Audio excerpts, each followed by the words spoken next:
Hello, everybody. It's that time of day again. It's story time. Let's see now. I've got my frumpy reading sweater on. Let's see what we got to drink today.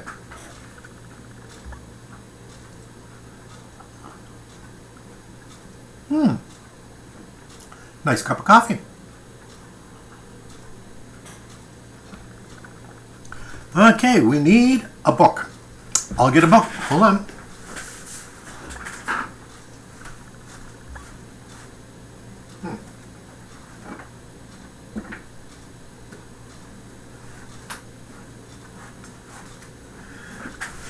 Okay, I got a book. Let's get some reading glasses here.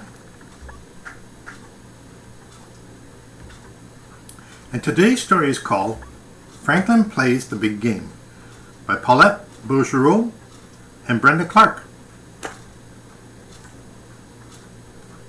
Are you ready? Let's start.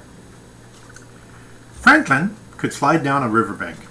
He could tie his shoes and count by twos. He could walk to Bear's house all by himself. But Franklin couldn't kick a soccer ball straight. That was a problem, because Franklin wanted to be the best player on his team. Franklin loved soccer. He liked the running and the dribbling. He especially liked the uniforms. He wore his purple and yellow jersey and matching shin pads, even when he wasn't playing soccer.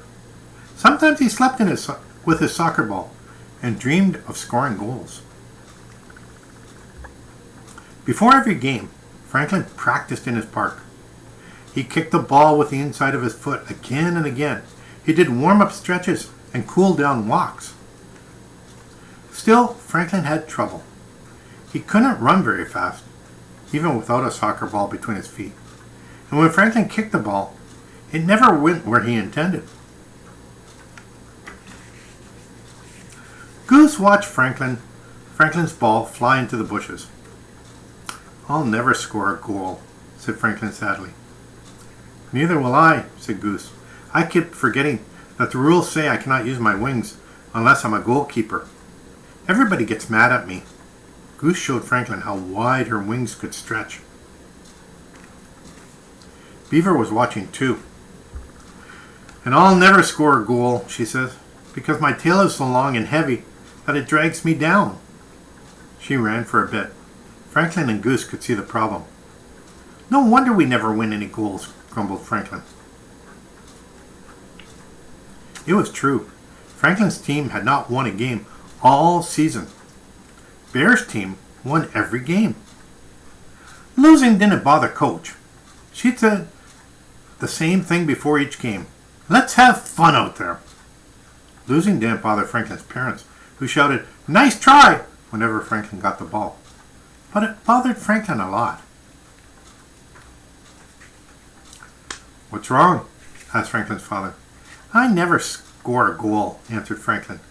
"But you try, and you have fun," said Franklin's father. "That's the important thing." Franklin nodded. That's what all grown-ups said, but he really wanted everyone to cheer for him. He wanted to score a goal. It wasn't only Franklin who felt that way. Each of Franklin's friends wanted to score a goal. But the harder they tried, the worse they played. Franklin forgot where to stand. Goose forgot what to do. And whenever the ball came to Franklin's teammates, they rushed towards it. Players tripping over feet and tails and long ears, they crashed into a heap. Coach helped untangle the players.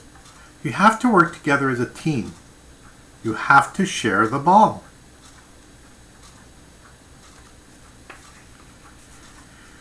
It wasn't easy to do. Their team lost again. It made the players feel sad. Franklin huddled inside his shell. Beaver tucked in her tail, and Goose folded her wings. The other team crossed the field to shake hands. "Nice try," said Bear. Franklin didn't come out of his shell. Bear bounced a soccer ball up and down. "Come on out, Franklin," said Bear. Franklin poked his head. At that moment, Bear's ball was coming down. Franklin bounced the ball off the top of his head. It went flying straight to Goose. She spread her wings. "Saved!" Franklin shouted. Beaver was so excited, she flapped her tail up and down. That's it, cried Franklin. What's it? Asked Bear. Franklin smiled at Beaver and Goose. I think I know how we can score goals, he said, patting his head. But it will take some teamwork. Every day until the next game, Franklin and his team practiced in the park. Coach helped them work on a special play. They giggled and laughed and dribbled and bounced. They played in the rain and slid in the mud. One day Bear came by. What are you doing? He asked. Just having fun, said Franklin. He could hardly wait until the next game. It was time for the final game. The teammates huddled together. Let's show them what we can do, said Franklin. But within the first few minutes of the game, Bear's team scored a goal.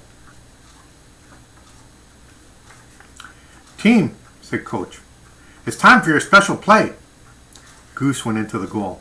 She used her wings as much as she wanted and made 3 spectacular saves. The crowd cheered. Goose spotted Franklin on the field and tossed a ball to him. It landed on Franklin's head. One strong bob, and Franklin set the ball soaring to Beaver. With a swish of her tail, Beaver passed the ball to Rabbit. He lifted his big foot and kicked the ball into the net. Franklin's team scored! The teammates jumped for joy and hugged one another. For the rest of the game, they played their best. Franklin even headed the ball twice. But nobody on his team scored again. Bear's team scored one more time to win the game. Coach gave all her players a ribbon. You should be proud of yourself, she said. You worked hard as a team. You all helped score that goal. Franklin's parents invited the team out for a treat. Why? Asked Franklin. Our team didn't win. You look like winners to us, said his father. Franklin had to agree. They were tired and dirty and happy. Sure signs of a winning team. Well, that was marvelous too. Teamwork. Working with others, not doing it all by yourself. That seems to work.